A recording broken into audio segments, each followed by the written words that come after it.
Well, good morning. It's a spooky location for a World Rallycross event. It's hell in Norway, and welcome wherever you are watching in the world. It's a beautiful track and it's a beautiful day. It's a little bit chilly this morning. It was beautiful sunshine yesterday, but it's very cabin in the woods up here on the Scandinavian peninsula of Norway. Thanks very much for joining us. Live streaming now. Qualifying 3 is about to be live on your screen, so share it, tell the world. Also, let us know in the comments where you're watching from and who you're supporting as we get through to the big semi-finals and final later today. I'm very pleased to be joined by Andrew Coley and Guy Wilkes here with me. Now, as the cars line up on the pre-grid here, very different conditions to yesterday, but there's nothing different about the names at the top 3, the 2 Volkswagens. But Petter seems to be a little bit closer to Johan this time. I think this season you'd have to say Petter's had some really good performances. Johan was utterly dominant last year, and Johan said yesterday in the press conference actually it's the first time he's really felt comfortable in the car is now. And I said, is that the car or is it you? And he said actually it's a little bit of both. So you know, as world champion, you come in, you're defending, there's all the pressure, the number 1 on the car. Either way, he seems to have got that right in his head. And of course the mad thing is he's won 3 events anyway, so even with all that. But yes, Solberg, I think he could have won in Barcelona, I think he could have won in the UK. It didn't go his way, but he's definitely got the pace and he'd love to win here. Now, this is a beautiful circuit, very loads of elevation. Guy Wilkes, you competed here last year. Tell us why this is such a tricky circuit. It is exactly that, Neil. It's very tricky. You need every discipline of driving in this circuit. You need to be neat and smooth like a racing driver in the last turn up the hill as you fire over the jump, but you also need to be very aggressive in some of the turns. Other turns very smooth. You need left foot braking. Like I said, every single technique across every discipline of driving. Now, we noticed that there was a rut developing yesterday, and that's obviously because the track evolves. We think they might have filled it in a bit overnight, but how does that affect your braking and the agility of the car? It favours rally drivers. Rally drivers are used to driving in ruts in the woods as the stages dig out in a road. Something we don't see very often on a rallycross track, but it was actually particularly bad yesterday. And the guys who have competed, like Petter, Johan Kristoffersen's even doing a little bit of rallying now. Matthias Ekström's done rallying before. Those guys were at the top of the pile. Okay, well look, you need to get up to the commentary booth, which is up near the spotters tower over there. So thank you very much, Andrew Coley. Thanks, and Neil. Guy Wilkes. Thank you. Now let's have a look at where we've been so far this year and where we're going. There we go. We've been to Spain, Portugal, Belgium and Great Britain. So we're a third of the way through the calendar, but we're on the Scandinavian peninsula of Norway in hell, and there we are, right up by the Norwegian Sea. So we're getting very close to the moment where the cars will start to fire off into the pre-grid. So up here, if you turn around, that's where they do their tyre warming and tyre cleaning around onto the grid over there. So let's see if we can grab a word with someone down here. So there's Gregoire Demoustier, there's Tommy Rust. Let's have a quick word with Tommy Rust. Tommy, sorry, we're live. So Tommy, it must be great to be racing here at home. You had such a good event in Silverstone. Can you repeat that here? That's the target for sure, but yes, it started a little bit bad yesterday when Demoustier losing his wheel and I had nowhere to go, so I get that stop and stole the engine, so I need to restart the race. So, but I'm fighting there about 10-12, so I'm fighting for the last place in the semi-final, so it's very important this Q3 and Q4 for me. And for you personally, because of course it's Norway, your home event, what would you like to do for this crowd? Because honestly, the crowd here, the live audience, are phenomenal. They're so behind it. They leave their deck chairs out overnight. I mean, it's such a big sport here. Yeah, it is. It's very popular, and they're building up a good tradition to have a race basically at the same time every year, which is very important. And yeah, the crowd is magic for us when we're driving at the home track. So yeah, I need to try to deliver, so that's the target. Okay, good. Well, I hope the crowd give you some extra boost today. Yeah. Good luck, Tommy. So, as we come over here, we can see that Timozyanov is ready to go. His car's fixed. We're about to have qualifying 3 live. Let's have a look at what you can expect from today's social media broadcast. So yes, we are right in the thick of things. We'll be getting action. You'll watch every second of qualifying 3. Then a bit later on, just before midday, make sure you're back again for qualifying 4. Now remember, that's crucial because the top 12 will go through to the semi-finals. The rest will go home. So let's see if we can grab one more person before we get the action underway. Let's go down here. Of course, down there we've got Alex Wirtz making his Rallycross debut, and it's a very steep learning curve for him. Let's go over here. If you with us, Bob. There we go. Sorry, everyone's bringing their coffee around. Let's see if we can jump in with Gerland Schischerit. This beautiful Pro Drive, Renault Megane, beautiful piece of kit. Gerlan, I'll just go on, Bob, squeeze in. Gerlan, a very tricky day yesterday. How can you attack today to make sure you make the semi-finals? I have to push. Like maximum risk yesterday was terrible for us. We had some technical issue, but it's like this, you know. It's like it's the motorsport, so we have to make it work now. And 2 more runs to try to go back on the top 12. So I'm going to try. But the car feels good when it's working around this amazing circuit? Yeah. The time lap yesterday was quite good in the very first Q1. Just the time lap, not the final time. So no, we are quite happy with the cars. We still have to make some work to make the whole package working properly. But for now, the main issue we have is the start, the launch. It's a bit complicated for us. Well, I hope you get the launch right, and we'll hopefully see you in the semis. So, merci, thanks Gerlan. So look at this beautiful car. We'll see this in action very, very shortly. Now, of course, when it gets to the semi-final and the final, you can watch it live on television from 2 o'clock. So check the website for where you can watch that. But for now, upstairs in the commentary booth is Andrew Coley and Guy Wilkes, ready to talk you through all the action from qualifying 3. Thanks, Neil. Very much looking forward to this. Day 2, of course, of round 5 of the FIA World Rallycross Championship from Hell in Norway. This fantastic track, which is just outside the window here. The weather's clearing a bit, Guy. It is different to yesterday. Track temperature yesterday was 26. Today it's only 15, so 10 degrees lower. It is, but I don't think it'll make a massive difference to times. You know, they run a very soft, slick tyre, and the track has been cleaned. It has been re-prepared. So we've got more loose gravel back on it, so we can expect a bit more cleaning. Yes, today. They have done a lot of work. They have compacted it. They've put a lot of Dust X on, which is a very sticky, almost like glue substance, wet substance that binds the surface together and hopefully keeps the dust down. Let's see if that pays off. But one thing that I did forget to say on the pre-grid was that there is another guy at the top of the timesheets who is also a very good rally driver. Sebastian Loeb and Peugeot. Yes. They're doing a cracking job at the moment. He's done a bit of rallying, really come to the fore, haven't they? This year they're really smashing it. Let's have a look back at the action from yesterday. We'll bring you up to speed ahead of all the action from Q3. So this was the early races. Kristoffersen got collected by Larsen in turn 1. A little bit of damage to the rear of the car. Guy, he did say he could feel that for a couple of laps, you said? Yeah, he told me this morning he could feel it for about a lap and a half, and it was just dragging on the inside rear. He didn't want it to overheat the tyre. He's got such great brain capacity. Kristoffersen was quickest in Q1. Sebastian Loeb, you saw this moment between turns 1 and turn 2 there where he was very sideways. He was only 3/10 off him. I asked him in the press conference last night, would that have made the difference? He was like, I don't know, it was close. But he did also say he couldn't match him later on in the day. So this was Ekstrom and Hanson. And Guy, that's a very good example. In fact, I think both were planning to go to the choker. But if you're outside, it's a nice place to go, but you can also get forced to go there. Yeah, very brave from P4, P5, because P3 can also go joker. That's the most direct line you have in there, but it is all dependent on the start. This was Kevin Hanson getting up the inside of Matthias Ekstrom at the end of Q1. Timmy Hanson managed to slot through that gap as well, but all that squabbling had cost them time, and as I say, it was Kristoffersen who took Q1. You ride on board with Baumanis. What you can't see to the left of him is Markland. Baumanis was a bit of a passenger on the way into the Joker, did a good job with a lot of handbrake to get it turned in. Collected Munich as well on the exit, but they weren't too happy with each other, and again, it cost them a load of time. Good, old school, strong rally crossing, wasn't it? Dog eat dog. It was. Side by side, door to door contact. Look at the difference, the speed difference there on the way down into turn 1. So Backrud and Timmy Hanson had a decent fight. There's that big hole in the top of the road. Backrud couldn't get through.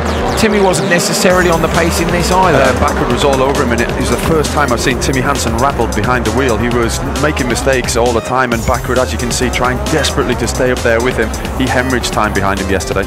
Ekstrom did well in Q2. He set a decent time, put himself up into second place in that session, but it was all about these guys. There's Solberg and Kevin Hanson heading up into the choker lap, but Kristoffersen, watch for Timosyanov. Quite a big hit for him, and a passenger for a long way into the wall. It was, and I just asked Timmer on the way up to the comms box from the pre-grid just now what actually happened, and he said the steering rack broke. There we go, so that's why he couldn't turn out the wall. We did wonder, it was slightly strange. Kristoffersen took Q2 to go with his Q1 win, and as they crossed the line, it was as they finished the day. Sebastian Loeb in P2, Solberg in P3. There you go, confirmation of that. Kristoffersen with the wins in the first 2 sessions.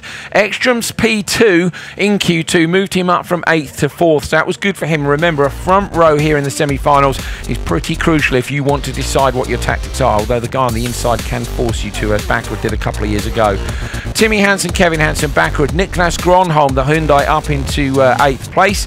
Kevin Eriksson, Robin Larsson, both the IMSE Fiestas are in. Anton Markland is in at the minute. Remember, he's not a World Championship regular, so that's a good good performance by him. And Timo Zjanov, despite not finishing Q2, is in 12th. And that's because everybody underneath has had actually a pretty up and down day, guys, especially when we get down to the third page here. We see some of our regulars. Yeah, there was a lot of carnage yesterday, wasn't there? A lot of mistakes, a lot of stalls on the lines, couldn't restart cars. Ghislaine Chichery, Alex Verts, newcomer down there. Yeah, Verts, I think, learning the gravel as well, fair to say. You know, you'll see that, I think, in this next race. Let's see if he's picked up anything overnight and see what happens.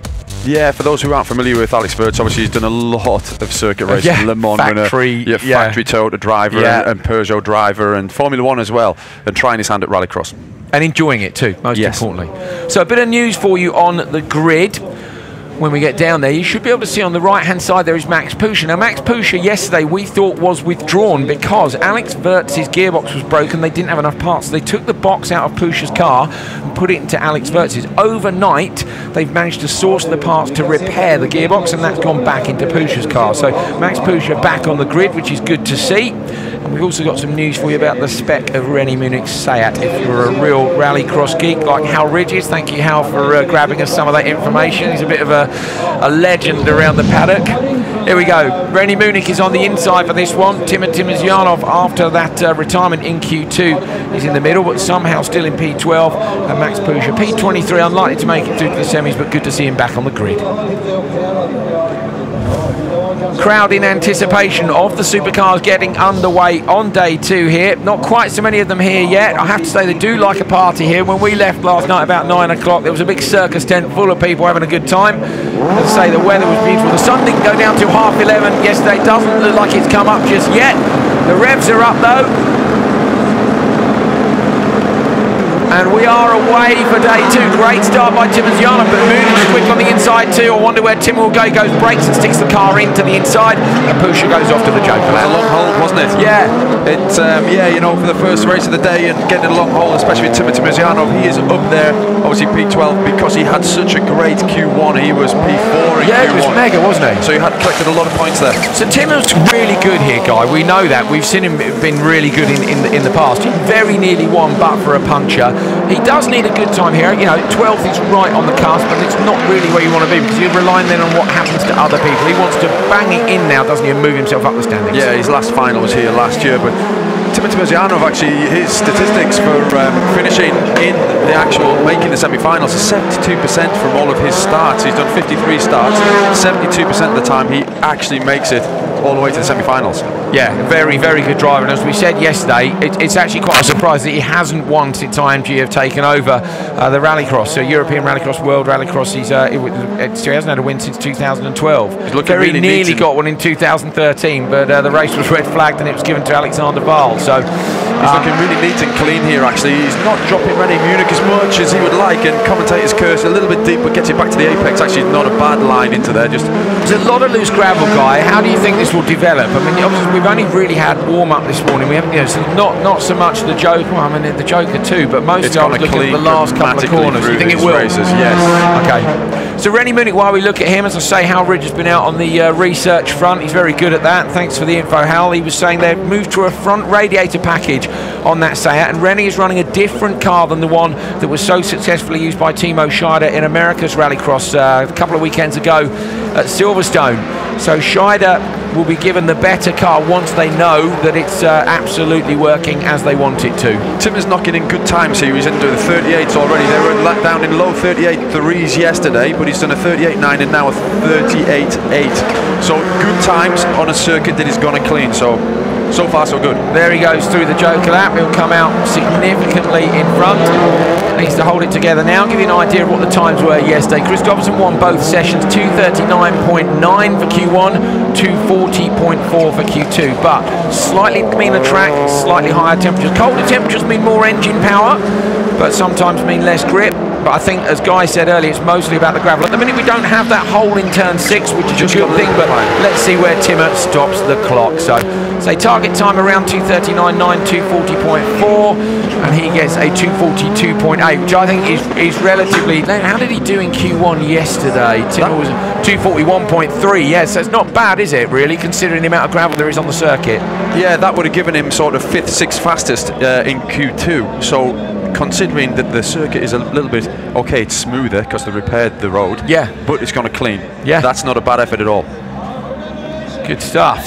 In fact, I would say very good. Yeah. So Tim are obviously at the top of Q3 with only one race done. Rennie Munich is P2, Max Pusher is P3. Neil Cole has managed to stop the Russian on the way back into the paddock. Let's go and, oh, okay, we're not going to have a chat with him right now. We're going to have a look at the replays instead. So here we go. This was Max Pusher. Good job on the team to source those parts overnight, Guy. Must have been a few small things. Maybe they've had something machined up locally if it's a small breakage. Yeah, Alex Wirtz had a problem with his gearbox and they swapped the car out of Max Pusher's car into Alex Wirtz's car because obviously Alex is only doing one event, I think. And, you know, so they gave him the best chance of Q2, you know, make him run the whole event. But, yeah, Timo Timozianov did a great job, did exactly what he needed to do, took the start, got a clean road ahead of him, and it was up to him just to hit his points and make sure he did a good job. Decent time.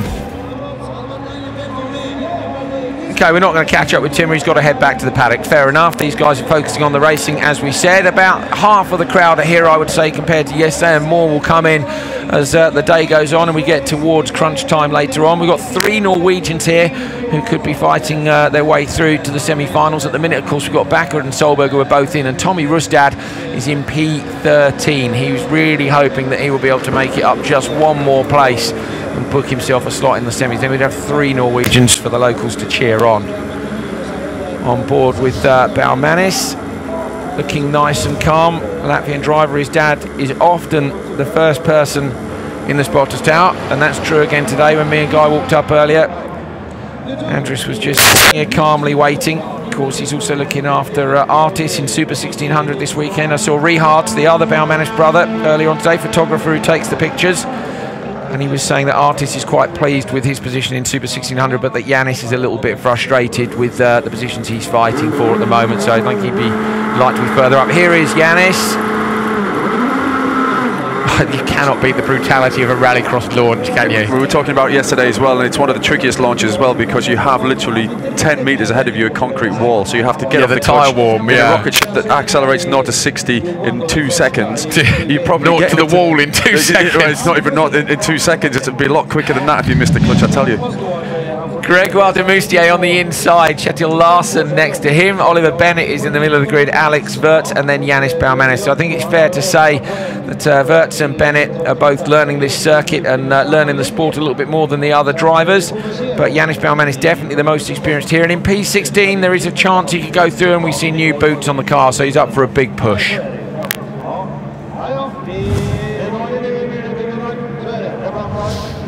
Kids in the background look waving. They can see themselves on the big screen. They go nuts. Good for them. I'll tell you what, I hope they've got their ear defenders on, or they'll have tinnitus like me. it's so loud. It's particularly, actually, the start car is so loud on the start line. There's a few noisy ones now, isn't there? There are. Right, here we go. Ready to go. Orange light will go out. Random gap to the green, and we've got a jump start for de Moustier. So de Moustier's jumped in. Well, they look clear to me. In fact, you can see the jump start. Possibly Wirtz. So Wirtz's jump start centre is down 2. Look at the road. See the marshal just stand it back in front of the car. It's wow, who was it? So who went quick? We're saying it was okay. De Moustier. It was de Moustier who went first.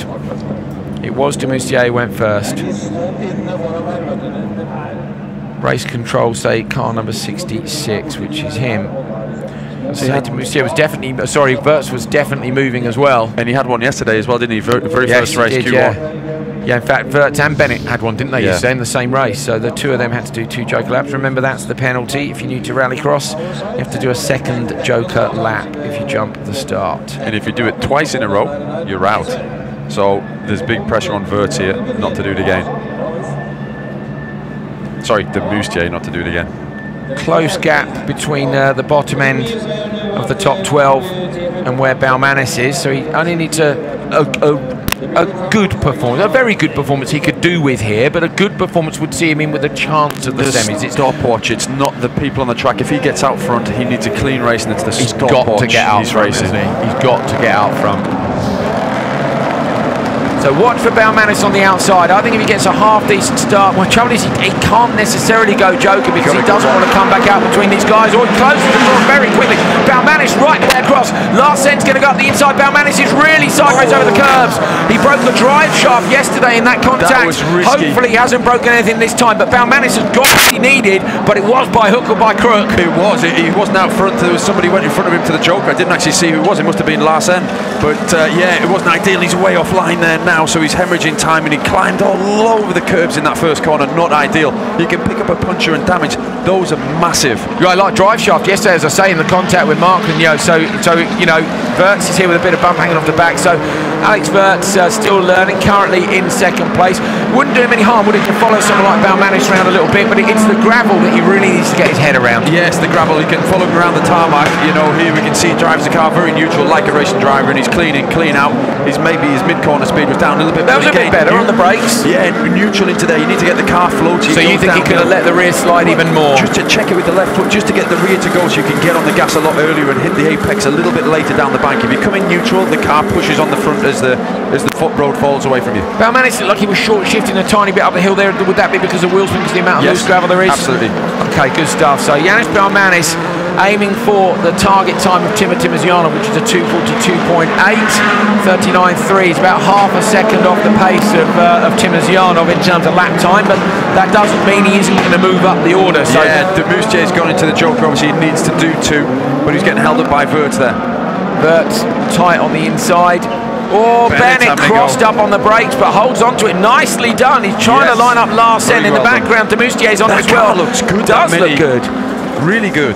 Going for a look. Larsen, he's early on the handbrake. Bennett a little bit smoother. So Bennett was saying he was losing time through this section. Guy, have a look through here and see what you think. Through the left and the right. Him. So yeah, nothing. Oh yes, he's just there. Just got the car a little bit tail in. He got a little bit too close to the left of the track obviously as he was driving it. It just compromised his exit speed and the corner. Baumanis into the joker lap on the last lap. It's nicely done by Yanis Baumanis. Wirtz goes in with him, so Wirtz has done a good job here too. Go on, Alex Wirtz, having a look. Going to try and get up the inside of the merge. Yes, nicely done. Now he's getting into the Rallycross spirit. Absolutely, and he'll have been looking at data and video footage, I bet you, all night long. He'll be loving that. Want to embarrass himself. No, oh no, don't get too deep on the brakes now. He will. We know what I love about it is he's loving it, even though it's not going that well. He's like, oh, I love it. I love there on the limiter, isn't it? Yeah, he's here in his old factory Toyota race suit from WEC, and instead he's like, nah, it's all good. I'm just having fun. Watching for the target time at the line. Baumanis with a 2:44.3 is a second and a half off it, but that's not too bad. Alex Wirtz crosses the line to take a P2, and that's the best performance we've seen from Alex Wirtz this weekend, definitely. So great stuff, and I'm sure the smile on his face will be even wider than it was before. Baumanis takes it. Wirtz, Larsen, Bennett and Demussier. Timosyanov is still at the top of the pile at the moment, but that was a good drive. So Timur is in 12th, Baumanis is in 16th. Remember, only the top 12 go through to the semi-finals. So Timur looking to secure his place, Baumanis looking to move up a bit. Baumanis has peeled off the circuit up at the far end of the start-finish straight, and he is with Neil Cole, so we're going to have a chat with him now. Yanis, tell us what that was like. Do you think the time's going to be quick enough? I think quite stupid first corner. I get really heavy hit on the rear. Then over the curbs, something disturbed on the rear, and I was a little bit scared of the braking, so alignment is a little bit changed, but definitely it's place for improvement. But at least I win the race here, and I saw that Timur is 1.5 or 2 seconds faster, so I hope for a good result on the Q4. Thank you. Thank you. So let's have a little look up here now. It was interesting because I think it was Alex Wirtz that gave Baumanis that clatter in the rear that unsettled him. And let's take an opportunity before the next cars come up onto the grid to have a look. So that's the start. So that's where they drag off the start line up into turn 1. Now turn 1 is on tarmac, but then that's the joker. Now hopefully you'll get a sense of just how steep it is. In fact, let's have a little walk up here. So transitioning from tarmac onto gravel and then uphill. So a good sort of rally style driver will get a gravel drift all the way around that Joker section and back down onto the tarmac, and then look, it just drops, disappears over the edge of the mountain and down the roller coaster section to go down the lower part and then come back. So then over there is the jump that comes back up onto this start-finish straight. So that's a bit of the geography, and that's where we're going to be. So you can see the start line, the start marshals are over there, so hopefully they'll release race 3 to the grid very shortly. We'll get out of the way.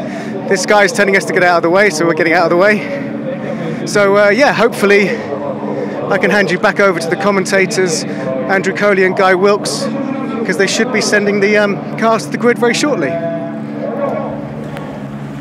Latvian flags up on the very highest point on the circuit.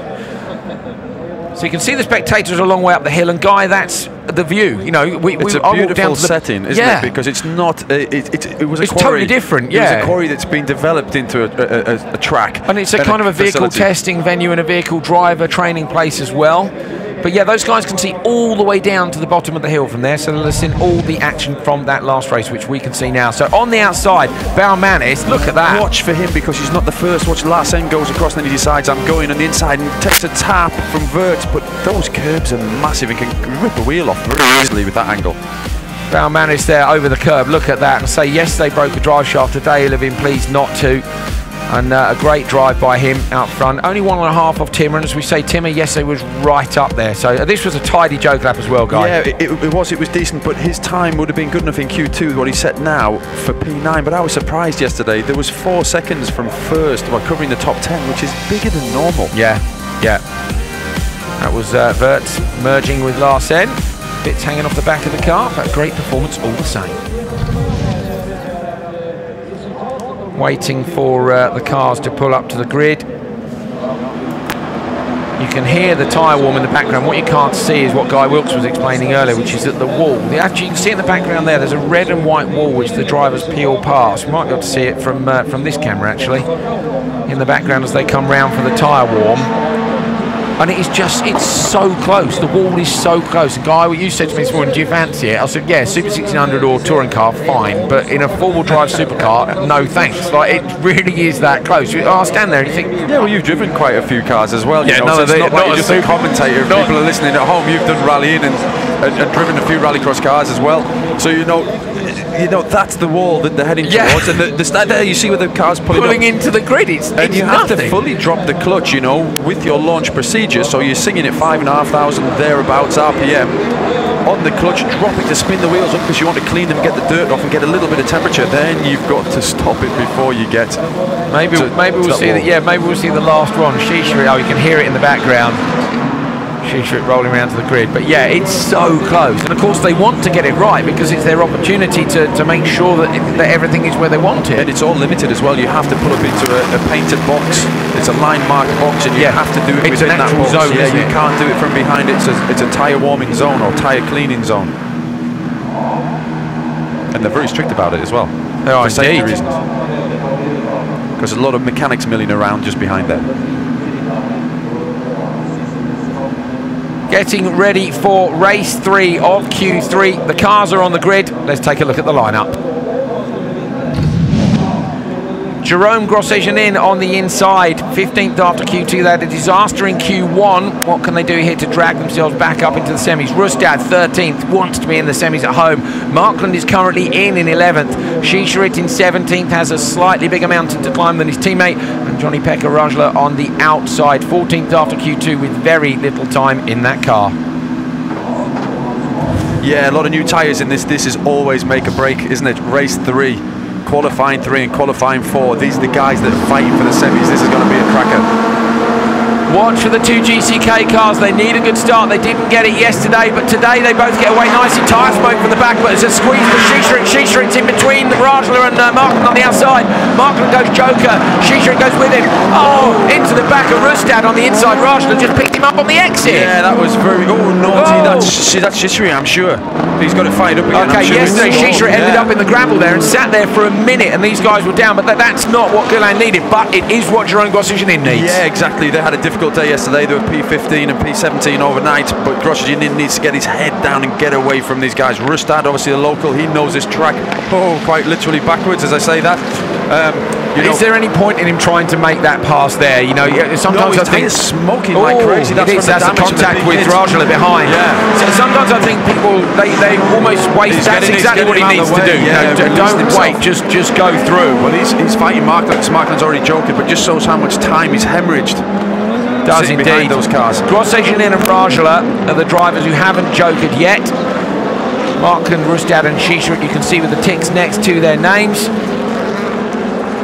And up the hill, very, very steep up that hill, it really is. Over the crest into the left-hander. Grosjean's backing it in, you know, like a slight Scandinavian flick to unsettle the car at the top. Do you think it's necessary or not? Is it because there's a lot of loose gravel there, or could you do that with a bit of brake pass and a bit of left foot just the once? Depends on your confidence of the car underneath you and how confident as a driver you are, as it takes to the Joker now. We can see there he's in a little bit too narrow on the entry and just cost himself time. Yeah, Markland gets him. Done him, and that's exactly what he didn't need. So Markland's got him. Anton then is the driver who's chasing down that top time. Anton actually looks in the right places, and he's done a 39 dead at the moment. He needs to try and dip into the 38 if he's really going to trouble the top 10 guys. I don't think he'll catch up with Rajala before they make it through. And as we say that, look, Shishirit, that's the promise of Shishirit. And I saw him this morning. He was disappointed. He was munching a croissant as he was heading out onto his track walk. No Frenchism in that. Yeah, I said, you know, and he just like, just disappointed, you know. And he said the car's good. He said, I know I can do a good lap time. He said, I did a good lap time yesterday. As you see Rajala go through, he's going to come out behind Rustad, who he gave that tag to in the first corner. But that, you know, it's got to come together. Yes, everything has to come together, and obviously Shishirit's just been dropped too much off the back of this. Unfortunately, that fastest lap's not going to count for a great deal. Apart from it says that the car's good, it's got the potential, it could be up there. Could indeed. Markland chasing down that top time of Timur Timosyanov, 2:42.8. Let's see, bottom right-hand corner of your screen. I think it'll be close, but I'm not sure it's going to be quite enough. So Timur's going to remain at the top of the timesheets, 2:43.7. In fact, we'll slot him in just ahead of Baumanis. So he beats Baumanis' time, but he can't match Timosyanov. So Timosyanov is still top of the table and still having a good recovery from yesterday's problems. Here's the result. Markland with the win from Jerome Grosjean, Rustad, Rajala and Shishirit, who's rapid, but as I say, unfortunately, just hasn't quite come together. So great start to the season for the GCK guys, and just a little reset needed, I guess, to get things back together now. Neil Cole is with Anton Markland, who took that one, and as I say, slots into P2 of Q3 so far. Anton, the second quickest so far and a good race win. That's what you needed if you're going to make the semis. Yeah, exactly. I mean, the guys who was racing me in this heat, we are all racing for the top 12 spots in P11, P12. Made a good start, went into the Joker, got a clean race, I think, for the first time this weekend without traffic. So feel pretty happy. Of course, the time could have been a bit better, but still, I didn't want to take any risk. We can't afford to have a puncture or anything like that. So decent result, and I'm happy with that. Very good, thank you. Thank you. Take a look back at the start. So watch for who goes Joker and who doesn't. At the start, yeah, well, Shishirit got squeezed right off the line. Then Rajala here, look, into the back. And I think he was looking for the undercut and maybe didn't expect Rustad to come quite so wide. Didn't quite see what happened with Shishirit in the Joker and why he dropped so much time. But look at that from Rustad. This Joker's quite mad. You can take a lot more entry speed into it than you think. Take crazy entry speed. Really? And put the car really sideways. If you watch Petter and those guys, you know, they really dare throw the car from and Larson yesterday. Yeah, Robin Larson had a cracking go at it. He did, didn't he? Bottom of your screen there, you can see we can watch the live TV show later on today. This was Rajala into the Joker lap. Markland on the inside. Rajala dropping back into fourth place. As I say, Markland took it, but not quite fast enough to go to the top of the standings so far.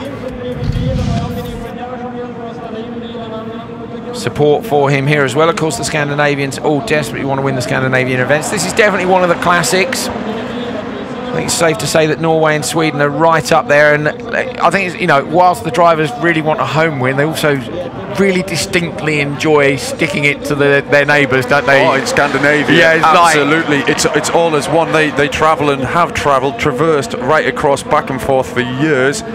fighting wars on the rallycross track. Yeah, they love it. They love it. You know, they desperately, of course Backrud wants to win it, but Johan would love to. Oh, he'd love to stick it on him over here, and just across the border, and then go and do it again to him in Sweden. As would Andreas like to stick it on Johan and everybody else. The home win's always special, isn't it? The home win is always special, but as I say, the classic tracks are the ones which the drivers really love to win at. I think, any win to win. There's the Backrud fan club up at the top of the hill. I think 250 of them here this weekend. Not looking too sleepy this morning. No, they're not.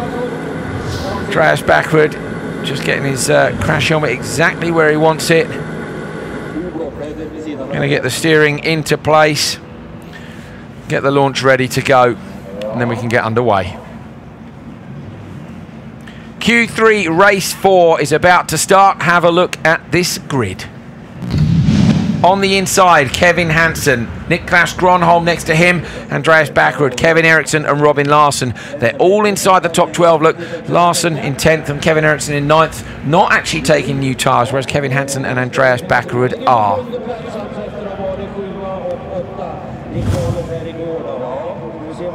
Marshals will disappear shortly. Backrud has a look out the side window, gives a thumbs up, that's it. Clunks the car into gear, eyes down. Guy Wilkes has spotted something on the start there, which we'll talk you through in just a moment.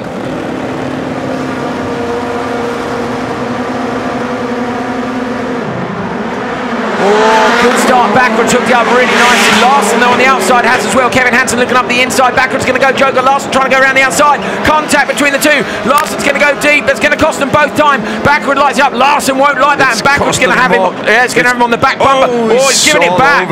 He's giving it back. I say, he will not let. He's done it again. He doesn't like it. No, he doesn't like it. But it's what Andreas Backrud. It's what Andreas Backrud needs. He needs to climb up the leaderboard. He needs a really strong race time. Is what he didn't need was to hemorrhage time. Stood out there in the loose gravel, fighting for traction. And I know what you spotted at the start, but tell everyone at home. Yeah, obviously you saw Andreas Backrud, he clicked first gear, then he grabbed second. It's a downhill start here. Obviously you lose time, a minuscule piece of time when you change gear. He grabbed second so he could launch down, miss a gear change and get third for his next gear change. And he got a nice start. He did get a nice start. Larsson got a good start alongside him. I think it was fair into the Joker Lab. It's side by side, door to door. It's gravel as well, so you know the cars move a bit. You don't get so much damage as you do. Yeah, exactly. But Larsson doesn't like it, and now Backrud's got to put up with him being behind him for the rest of the race. So there's your gap, top left corner, 4 seconds back for Backrud. We'll try and figure out exactly what the Joker's going to be today with the loose gravel on the circuit. It changes a bit each day, and that's one of the beauties I think of rallycross. Is you think you've learned the circuit, you go back out and it's totally different. Yeah, because they reset it overnight. They have to repair it, and it develops through the day too, doesn't it? You know, like every single session the track is a little bit different. I tell you what is worth mentioning today is that it's not as dusty, and that is a benefit to the drivers. Yeah, because you can joker early. Yesterday we were hearing people discuss, look, I'm not going to joker till later in the race. Solberg and Loeb were both saying it. Backrud, fastest lap of the day, 38.666. That's very appropriate for hell, isn't it? Yes. So Backrud's on a big push, chasing down Eriksson in front, super sideways down the hairpin. Look at the amount of steering inputs. He's really going for it. Yeah, he's fighting the car hard, but he's getting more comfortable. He's very frustrated with his day yesterday. Didn't quite pan out. He followed Timmy Hansen in Q2 for a lot longer than he wanted to, but that is the nature of the sport. You have to find a way past with strategy or on the track. Here we go, talking of strategy. Kevin Hansen into the Joker. Kevin Eriksson's going to go too. The gap was 3.8. Could be close. I think Kevin Hansen's going to get it though on the inside. And that to me is the contact in turn 1 that Backrud lost a little bit of time. Without doubt, but he's going to fight all the way to the line. 38.4, so he's going quicker and quicker. Look at that, you've got the telemetry mounted down on the floor, get the weight just as low as you can. Has another sneaky look up the inside, bit sideways on the exit, pulling gears. Kevin Hansen is going to take this one unless there's a mistake in the last couple of corners, but it's Backrud who's showing that he's back on the pace, so maybe they found something in the car overnight. Time at the bottom of the screen, 2:42.8 is Tim Azjanov. Is that going to finally fall? Kevin Hansen crosses the line, he's done it by a second. Kevin Hansen goes to the top, 1.1 seconds faster than Tim Azjanov, and we've got just 5 cars left to go in Q3. The top 3 actually have jumped to the top of the pile there. Niklas Gronholm, it's like a train. There was only 0.82 of a second from first to third, covering those 3 there. And you can see that Kevin Eriksson and Robin Larsson down in P4 and P5. There's where they slot in, and as Guy Wilkes said, they go to the top of the table. So good results for Tim Azjanov, Marken and Baumanis so far, but I'd say we've got the fastest 5 guys still to come. Kevin Hansen took a race yesterday. He's taken another one today. He's down with Neil Cole now. Kevin, just then as you came up to the stop line, you were punching the air. You clearly enjoyed that big push. Yeah.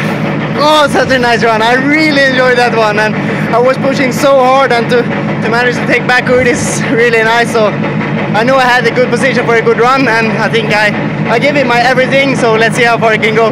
Well done. Thank you. Thank you.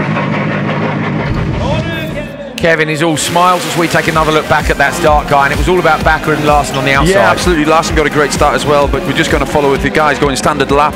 And Kevin Hanson just out that squeeze. Niklas Grunholm pushed Eriksson he was muscled him out of the way. Here we go, backward on the inside, grabbing a lot of handbrake. The reason he's grabbing a lot of handbrake is because the back of his car is hard against Larson's and the car won't rotate, so it's pushing the car into understeer. Watch here, he has to grab the handbrake, try and turn it. That's where he was pulling it. Larson as well, almost in the gravel bank on the outside, but does well to hold Larson on. was flat, backward was fighting it, wasn't he? Kevin into the Joker out front. We knew at this time, obviously, that Bakker was flying because he's done 2 fastest laps in a row, but thanks to being a little bit wide and a little bit off in turn 1, which he's lost out. How much time he lost on the way down on this last lap, I'm not sure, but it was him who took it, and at the minute, he leads Q3. All the kids are up on the fences having a look. You can see a few empty seats in the background. They'll be filled later. There's a few blankets out today. Yesterday was very much shorts and t-shirt weather. Very Scandinavian, isn't it? They all leave their chairs here overnight, and that's it. That's the place bagged. You know, you can't take it. My chair's there. I did put a bit of a poll on Instagram about were they better or worse than the Germans. With the Norwegians definitely won the vote massively for bagging seats. Yeah. Claiming space. Belgium too. You know, they put little bits of tape up around their little area, a few pegs in, and you know, it's it's definitely a European thing. Solberg, big release of the handbrake, little bit of steering input. Looks very relaxed though. Little pull on the handbrake again. Yeah, just after he did the start, you go onto the grid, and obviously he has to turn to P4. It's actually quite a tight turn, so he's just done a little handbrake just to rotate the car and come straight onto the grid. Good spot from Guy Wilkes there. Of course, the last person's going to have an even tighter turn to slot in. These were our 5 fastest drivers from Q2, but it also includes the top 3 overnight. So this last race of Q3 is going to be fantastic. Final race of Q3 is on the line and ready to go. Let's take a look at the lineup. This is a strong one. On the inside, the world champion Johan Kristoffersson. He's won both sessions so far. Matthias Ekström was second in Q2 to move up to P4. He'd like to move up even further. Sebastian Loeb was on it in Q1, couldn't quite match Kristoffersson in Q2. Then we've got Solberg and Timmy Hanson. Timmy, of course, has won a session at every weekend so far. He's yet to win one here, and Solberg would love a home win. Ekström's gone for diagonally opposed new tyres on the Audi. But we are interested in what happens over the next couple of minutes. Second gear start again. That was Ekström, I think, on board. Petter, sorry, on board. So Solberg has gone for a second gear start, which we saw Bakker do a moment ago. Really even across the entire thing. Solberg with that start closes the door on Loeb. Oh, Ekström hard in the side of Solberg. Solberg will not like that at all. Solberg is going to have to give second place to Ekström. What do you think about that, Guy? No comment until I see the replay. It was absolutely phenomenal. I watched it out of the window, and then I came back to the screen and saw that obviously he was sideways into the corner, took a tap from Matthias Ekström, and obviously Matthias got ahead of him. He will not like it, and they've tangled plenty of times this year so far. They have, and I wonder if the stewards will get involved again, but you were on board there up the hill. Kristoffersson takes the deep line in. Hanson, look, with a smoother steering input, but Kristoffersson's got the straight exit. So Timmy Hanson chasing down Kristoffersson. We know everyone's worked on their setups overnight. Timmy decides to follow through. Sebastian Loeb's going in as well. So Solberg and Ekström, I wonder, will there be any kind of an investigation into that? I mean, you know, I don't think Petter will be happy either way. Kristoffersson is on a big push, but the Peugeots are going with him. And yesterday, Loeb didn't look like he could do that in Q2. No, I just wondered whether he could struggle to drop a look at Matthias and Petter fighting. Petter's he's maybe doing a little bit too much. He's too eager to get past. Obviously, he did not like that, what Matthias did or didn't do to him. The fight that was in that nip on corner. the handbrake on the way into the left-hander over the crest. It's that the floaty car control of Petter Solberg is epic, isn't it? Smoke tyres from the back. We see that here quite often because of the long corners. And the lead three cars have all decided they're not going to joke. Fastest lap of the day, Johan Kristoffersson. Timmy Hansen can't be far off him, is he? No, he's on a 38.4, so he's only 2.5 tenths behind him. But at the same time, Johan is just eking out enough at the moment. It's close though, isn't it? Yeah, but he doesn't necessarily have to. As long as they're driving quickly, he's just racing the clock, remember? And he does not have to do anything that makes a mistake from himself or forces him into making a mistake. I love this between these two. This You is know all Solberg is over. like, Look, let's follow this a little bit. I want to come past this you. Is where it's I at want for to come pace past. as well. Ekstrom and Solberg still fighting out in the background. On to the Joker lap on the last lap. Timmy Hansen, fastest lap of the day, 38.0. Loeb, okay, Loeb, okay, one more lap to go. Sorry, okay, yes. So, and we're looking at a big slot in between Ekstrom and Kristoffersson. Oh, contact between Hansen up the inside as well. So Hansen up the inside of Solberg. Solberg's over the curves on the inside. He gets in the side of Hansen, gives him a big push. Timmy holds on somehow down into the hairpin. So I was right. Loeb has forgotten to Joker. I was right. Loeb has forgotten to Joker. I thought so. That's so Sebastian Loeb, the ultimate rallycross sin, is going to cross the line in first, but he's going to get a 30-second penalty. Ignore him. The race is about Kristoffersson over the line now. Kristoffersson comes up to take the win from Ekstrom, Hansen and Solberg. The pace between these factory cars is so close. It's a 2:40.0 for Johan Kristoffersson, and we're waiting to see whether or not that's going to take him to the top of the timesheet, because we're currently looking at the wrong screen up here, waiting for it to scroll through. Come on, Chris. Less than a second over the top enough. three. It's enough. 2:40. In fact, all of the top four move ahead of Kevin Hansen. So Kristoffersson 2:40.0 from Ekstrom, Hansen, Solberg. Sebastian Loeb is given a 30-second penalty for not joking. You can't blame it all on him. It could be spotter, it could be communications, but there's where they slot in. Look, the top four going ahead. That's a great time by Kevin Hansen, and some of the others up there in the top 8 looking really good as well. But let's go and catch up with the winner of Q3, Kristoffersson. Johan is just asking for a block to go under the tyres to save the brakes. Were you aware that Sebastian hadn't jokered then and you won the race? Let's say I was not hoping for it, but I would be very surprised if he had the time to go through the Joker and come out with such a lead, because my car felt really good. I had a gap down to Matthias all the time, so I saw that I heard from the spot that I was gaining a little bit of time. It was 3 and then 3.5, and I saw Matthias had 2 new tires and I saved mine, so that's a good feeling. Well done, Johan. That means you've won all 3 sessions so far. Good job. That's a good start. Oh, there we go. Kristoffersson saying that he has saved his tyres and that's why he's happy. Let's watch this though, because Solberg and Ekstrom. Whoa, look at the angle. Down the gears, light it up. Look, bit of handbrake, still in third, and now he'd be like, right, I'm not happy. He chased him for the whole race, didn't he? And it cost him, of course, as well, because they ended up, when we see the merge, look at this, full opposite lock. He was on the lock stop, Fair play, Petter Solberg. That was a great catch. He didn't know that was coming. No, that's what I mean. The reaction and instinct. Oh, great, brilliant car control. But say, I'd actually like to have heard from Petter there, because I don't think he'd have been very happy. There was Loeb, who's forgotten to Joker, and it might have dawned on him at this point. Say, I wasn't sure. Ekstrom then slots it in. Hansen's up the inside of Solberg. Solberg here then gets in the side of Timmy. And to be fair, Timmy does pretty well to hold on there, but you ride with Solberg with Ekstrom just in front. This was the merge look, so he's in the back, and then, oh, hang on a minute, Timmy's up the inside, 3-wheeling from Ekstrom. This is absolutely classic rallycross merging here at Norway. Hell, fantastic. Kristoffersson has won all 3 qualifying sessions so far here in Hell. Matthias Ekstrom goes second place, but interestingly, Kristoffersson said, I've saved my tyres. He thinks he's pretty happy about that. I can't see anyone taking TQ away from him, even in Q4. It'd have to be an absolute disaster for him to drop down from there. Ekstrom is P2. He's moved up from 4, so that sticks him on pole in semi-2 at the minute, but remember, 1 session to go. Solberg, Timmy Hansen, Kevin Hansen, brilliant performance. Backward, Nicolas Gronholm, Sebastian Loeb drops a long way down thanks to missing his Joker in Q3. Kevin Ekstrom, Robin Larsen, Anton Mockner, and Timur Timosyanov is still in 12th place. All those people below fighting. They've got 1 more session to go to try and eke a place in the top 12. Well, thanks, Andrew Coley and Guy Wilkes. What a dramatic qualifying session that was. Johan Kristoffersson has just gone through into scrutineering. He's dominating this weekend in the neighbouring country of Norway. Obviously, the TV later will have the 2 o'clock till 4 o'clock with the semi-finals and the final live. And is it going to be another victory for Johan? And we look like we will have some kind of grudge between Matthias Ekström and Petter Solberg again. And Timmy Hanson's in the mix also, and Sebastian Loeb making that's